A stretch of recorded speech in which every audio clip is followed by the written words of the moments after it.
koordinasi terkait adalah percepatan pelaksanaan Permen 14 tahun 2024 tentang pengadministrasian dan pendaftaran tanah ulayat masyarakat hukum adat. Dan hadir Menteri ATR BPN, kemudian Eselon 1 dari KLHK, dari KKP, kemudian dari Kemendagri, dan dari Kemendes. Kita membicarakan bagaimana bisa menyamakan regulasi untuk bisa menyelesaikan permasalahan-permasalahan tanah ulayat masyarakat hukum adat. Untuk itu memang diperlukan satu kegiatan bersama atau langkah bersama. Yang pertama adalah kita akan selalu koordinasikan dan sinkronisasikan implementasi regulasi lintas kementerian. Jadi nanti ada Kementerian KLHK punya regulasi, kemudian KKP termasuk Kemendagri yang mensinkronasikan supaya ada titik temu, supaya permasalahan-permasalahan tanah ulayat ini bisa terselesaikan. Kemudian yang kedua adalah melakukan sosialisasi bersama berbagai regulasi lintas kementerian termasuk dengan masyarakat hukum adat.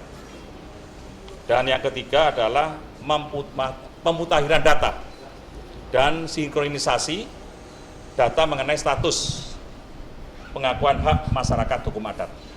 Dan yang keempat adalah koordinasi dan sinkronisasi penentuan lokasi pilot project bersama.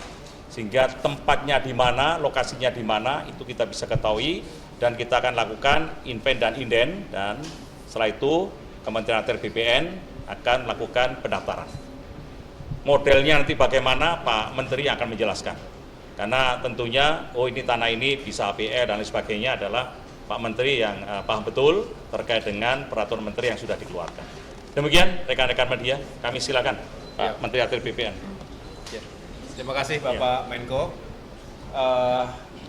Isu yang dibahas pada rakor yang dipimpin langsung oleh Bapak Menko Polhukam dan dihadiri oleh jajaran kementerian terkait lainnya, termasuk khususnya Kementerian ATR BPN ini sangat penting dan juga merupakan isu sensitif karena berbicara eksistensi masyarakat hukum adat di berbagai daerah di Indonesia ini bukan hanya berbicara isu keadilan, kesejahteraan, tapi juga pasti ada kaitan dengan politik, hukum, dan sosial, bahkan ada kaitannya dengan keamanan. Oleh karena itu, terima kasih kepada Bapak Menko yang telah menghimpun berbagai stakeholders untuk mencari solusi, termasuk juga membangun semangat sinergi dan kolaborasi serta sinkronisasi baik di tingkat pimpinan maupun dilaksanakan di lapangan. Oleh karena itu tadi kami membahas bahwa ada dari hasil inventarisasi dan juga identifikasi yang kami lakukan di 16 provinsi di Indonesia, ada kurang lebih 3,2 juta hektar yang merupakan tanah ulayat sekaligus juga merepresentasi kurang lebih ada 3.000 masyarakat hukum adat. Ini masalah yang tidak sederhana karena kita tahu bahwa dalam perjalanan bangsa ini tata ruang tanah-tanah yang ada di berbagai daerah ini juga sudah memiliki peruntukan masing-masing. Tapi kita juga berharap pemerintah selalu hadir untuk menjamin agar masyarakat hukum adat ini juga dilindungi, dijamin hak-haknya. Oleh karena itu semangatnya adalah mencari solusi bersama. Oleh karena itu kami berupaya untuk terus melakukan inventarisasi dan identifikasi sambil tentunya menunggu upaya yang dilakukan misalnya oleh Kemdagri untuk bisa bersama dengan para pemerintah daerah menghadirkan kejelasan, ketetapan melalui perda misalnya untuk subjek masyarakat hukum adat. Kalau sudah jelas, clean and clear dan tidak masuk ke dalam kawasan hutan, KLHK juga tentu akan melakukan berbagai penelitian sehingga setelah itu baru bisa kita terbitkan statusnya, utamanya hak pengelolaan lahan bagi masyarakat hukum adat tersebut. Jadi esensinya adalah bagaimana masyarakat hukum adat ini bisa mendapatkan haknya, dilindungi dan juga justru tanah tersebut bisa memiliki nilai ekonomi produktif bagi peningkatan kesejahteraan mereka. Demikian. Ya, cukup ya. Ya, terima kasih banyak. Tanah ulayat yang dibahas dalam rapat kali ini ada yang untuk pembangunan IKN? Tidak secara spesifik, ini pembicaraan umum Yang jelas prinsip yang tadi Bapak Menko sampaikan, langkah-langkah taktis dan strategi selanjutnya termasuk yang kami jelaskan tadi adalah berlaku untuk seluruh wilayah Indonesia, termasuk tentunya di wilayah IKN dan di tempat-tempat yang lain. Mas, ini kok cuma 16 provinsi yang masih mencapai ke seluruh provinsi? Kenapa?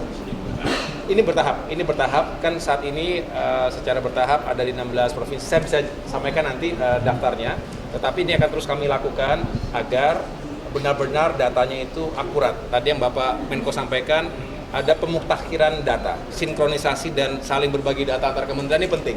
Jangan sampai data kami sedikit berbeda dengan yang lain, peta yang digunakan berbeda juga dengan yang lain. Ini juga menekankan pentingnya kita akan menghadirkan One Map Policy itu. Mudah-mudahan ini juga menjadi solusi.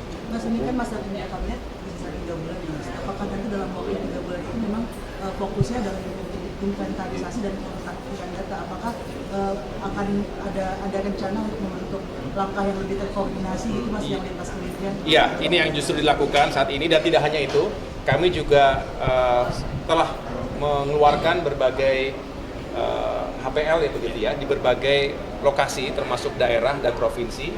Ini juga terus kita lakukan. Jadi begitu sudah clean and clear, tentu kita bisa lakukan. Jadi bukan hanya ini kerja paralel, ada yang sedang ditelaah lebih detail, tapi juga ada yang sudah jelas bisa kita keluarkan.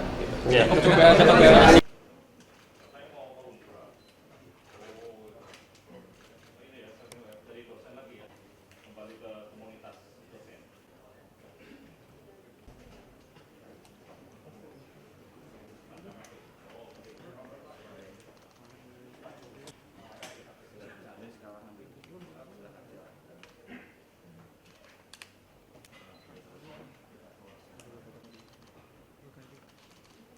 Bismillahirrahmanirrahim warahmatullahi wabarakatuh.